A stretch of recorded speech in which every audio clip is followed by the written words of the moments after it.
Alright friends, I've been wanting to make this video for a while. In late May, I got this e-bike. It's an electric bike. I kind of wanted to get back into bicycling. I wanted a different way to get to work instead of driving a 13 mile per gallon vehicle every day. And these e-bikes caught my eye. And I found one that was just very, very highly rated online and ordered one. And am I ever glad I did? It's the greatest thing. It's one of my absolute favorite things I've ever gotten. This is the RadCity by Rad Power Bikes in Seattle. And it's got a very large battery. You probably can't see it, but it's got a large battery right here that you charge up. It takes about 6 or 7 hours to charge. You attach it to your bike, and that battery then provides energy to a motor located inside the back wheel. And how much energy you get from that motor is determined by the pedal assist level that you choose. It goes from actually goes from 0, which means no pedal assist, all the way to 5, which is the highest amount. So as you're riding, a combination of shifting gears from 1 to 7 here and changing pedal assists from 0 to 5 will help you keep a nice steady pace. It will help you get up those difficult hills that might kill you on a regular bike. And for me, it ensures that I get to work in the morning navigating some of these larger hills without being a big old sweaty, stinky mess. And I absolutely love that. My heart rate still gets elevated as I start an activity on my Apple Watch.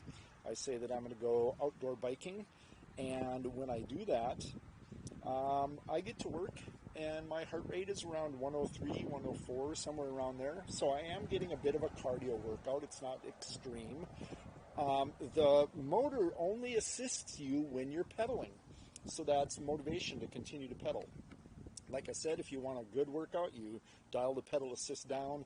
Sometimes I'm feeling lazy and I turn it up to a 3 or 4 and I let the motor do more work for me. I'm going to take you on my ride home and talk some about the various gears and levels of pedal assist that I use. One last thing I'd like to mention is that it also does have a throttle over here, and this throttle allows me to just twist and go without pedaling. So you can kind of cheat a little bit there. I say cheat, and I get this feeling that hardcore bicyclers feel like this is cheating, but honestly, I don't really care what they think. This is really fun for me. It's a mode of transportation that doesn't burn gasoline. I have 280 miles on this bike so far in about a month, and that is over 2 tanks of gas in my Jeep Wrangler, so I have saved at least $80, I think, probably closer to $100 in gasoline alone in a month. So, and I'm having fun. I think I look cool doing it. That's super important too. This bike has features I've never had on a bicycle before. It has front and rear disc brakes. It has a headlight that's integrated into the battery. It has a tail light with a brake light, so when I put the brakes on, people behind me see that through the brake light. It even has this. How do you love that? So, all right, I'm going to take off here. Some of the trip I'm going to speed up if I'm not talking. I don't want to bore you with those details. To get started, I like to start in pedal assist 2. Just gives me a little boost out of the chute, and off we go. So right now I'm pedaling and I feel the motor just sort of come in underneath me and move me forward, which is an incredible feeling. I can't describe it. You are welcome to come and ride this thing anytime you like. I just warn you that once you do, you'll want one, because it's really incredible. Have I said that yet? So I'm going to get into 7th gear here, pedal assist 1 actually. That's going to save me some battery as well, because the less pedal assistance I'm getting, the longer my battery's going to last. My battery typically lasts me 40 to 50 miles, so I can make the round trip to work and back 4 times, maybe 5 times before I have to take the battery off and charge it overnight.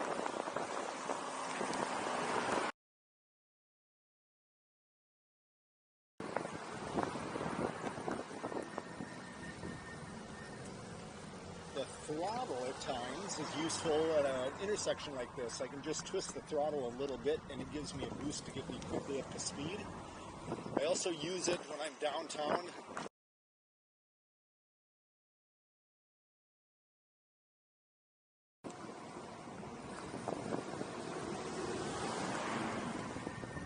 Something else I love about this bike is with the pedal assistance, I'm able to maintain a higher average speed than I would on a regular street bike. By the time I get home, I will have averaged about 18 miles per hour.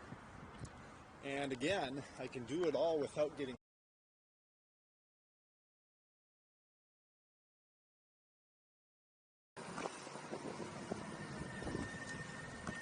One other fun feature of these e-bikes, many of them have regenerative braking. So as you're going fast enough to apply the brakes, as you apply the brakes, the motor actually sends electricity back to the battery, so you do charge the battery a little bit as you are braking. Contrary to popular belief, you are not charging as you pedal.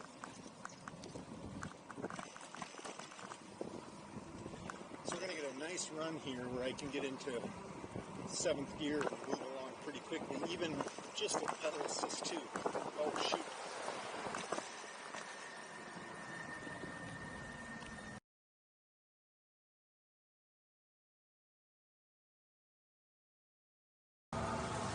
Alright, I'm going to take off from this intersection using only the throttle.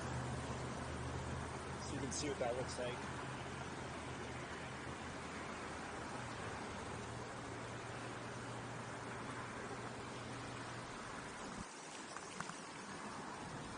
No pedaling yet. 10 miles an hour.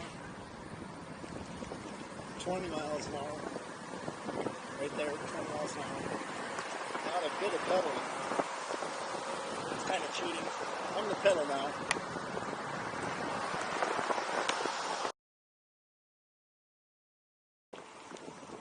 Okay, this is a fairly steep hill. You can't see it on the camera, but I have to gear down to 4th gear. That's pretty comfortable in pedal assist too.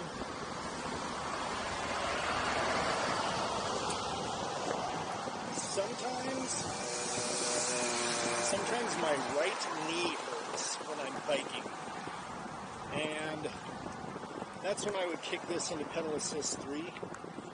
I feel like I'm hardly working at all. The bike is doing most of the work there. I'm going to dial it down and save my battery.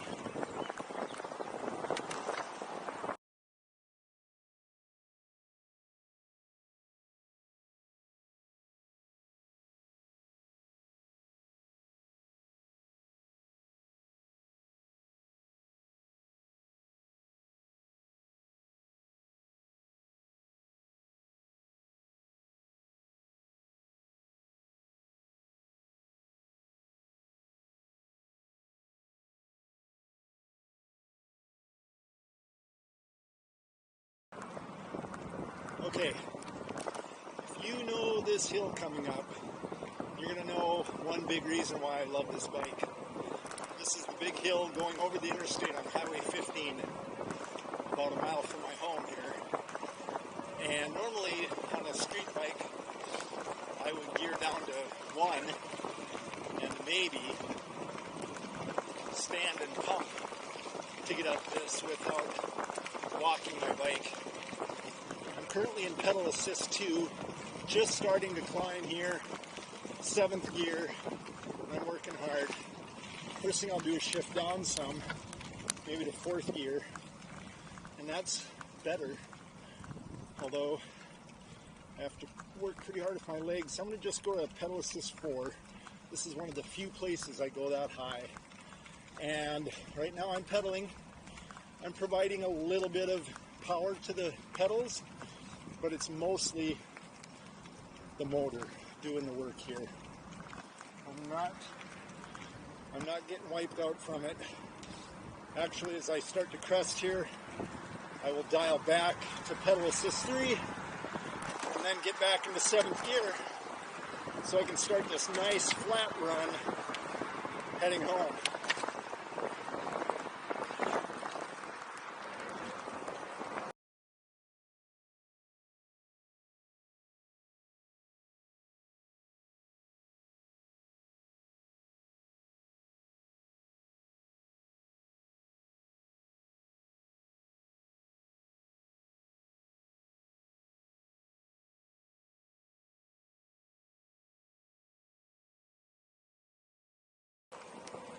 Alright, now I'm in pedal assist 0. This is a significant downhill.